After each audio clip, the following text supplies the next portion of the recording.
बड़ी खबर की बात करेंगे। जम्मू कश्मीर से मिल रही है। 24 घंटे में देश के 3 दुश्मन ढेर हुए हैं। कुलगाम में 2 जबकि श्रीनगर में 1 आतंकी को मार गिराया गया है। कुलगाम में एनकाउंटर का आज दूसरा दिन है। कुलगाम में मारे गए आतंकी की पहचान हिजबुल के कमांडर शिराज मौलवी और यावर भट्ट के तौर पर हुई है। शिराज युवाओं को बरगलाकर आतंकी बनाने के काम में जुटा हुआ था और साथ ही निर्दोष नागरिकों की हत्या में भी ये शामिल था।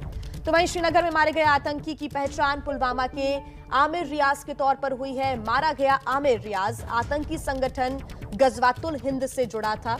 जम्मू कश्मीर पुलिस के मुताबिक आतंकी आमिर रियाज को फिदायीन हमले की जिम्मेदारी सौंपी गई थी। तो ये एक बड़ी कामयाबी है सुरक्षा बलों की। कुलगाम में 2 आतंकी मारे गए हैं। ढेर कर दिए गए कुलगाम में 2 आतंकी। और ज्यादा जानकारी के साथ हमारे संवाददाता आसिफ हमारे साथ जुड़ गए हैं। आसिफ, 2 आतंकी जो कि लगातार अलग अलग मामलों में सक्रिय और लोगों को भड़का रहे थे, युवाओं को भड़काने का काम भी कर रहे थे, दोनों को ढेर कर दिया। एक बड़ी कामयाबी।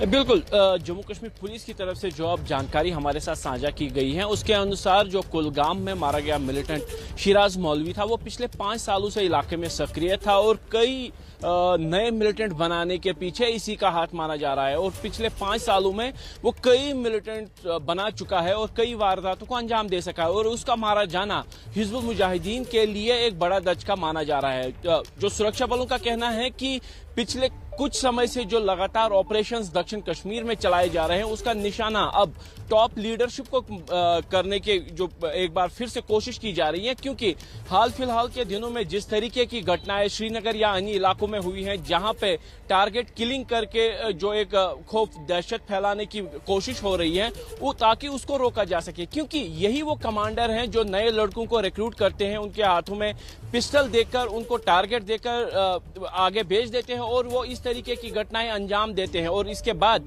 ना तो वो वापस मुख्यधारा में जा सकते हैं और उनके लिए एक ही जो रास्ता बचता है तो वो मिलिटेंट संगठनों में शामिल होना हो जाता है। तो इसीलिए दोहरे काम के मकसद से किस तरीके से नए युवाओं को मिलिटेंट्स के साथ मिलाया जा सके और किस तरीके से जो खौफ है वो फैलाया जा सके, उसके पीछे माना जा रहा है कि शिराज मौलवी का हाथ है। खासतौर पर दक्षिण कश्मीर में जिस तरीके की घटनाएं शोपियां के आसपास के इलाके जैसे कोलगाम और अनंतनाग में हुई थी उसके पीछे भी शिराज का हाथ बताया जा रहा है। जम्मू कश्मीर पुलिस की तरफ से बताया जा रहा है उसका मारा जाना ना सिर्फ दक्षिण कश्मीर बल्कि पूरे कश्मीर घाटी में जो जिस तरीके से टारगेट, तो एक तरीके से ये एक बड़ी कामयाबी सुरक्षा बलों के लिए, क्योंकि ये दोनों आतंकी अलग अलग क्षेत्रों में सक्रिय रहे और कई युवाओं को इन्होंने बरगलाने का भी काम किया है। बहुत धन्यवाद आसिफ तमाम जानकारी के लिए।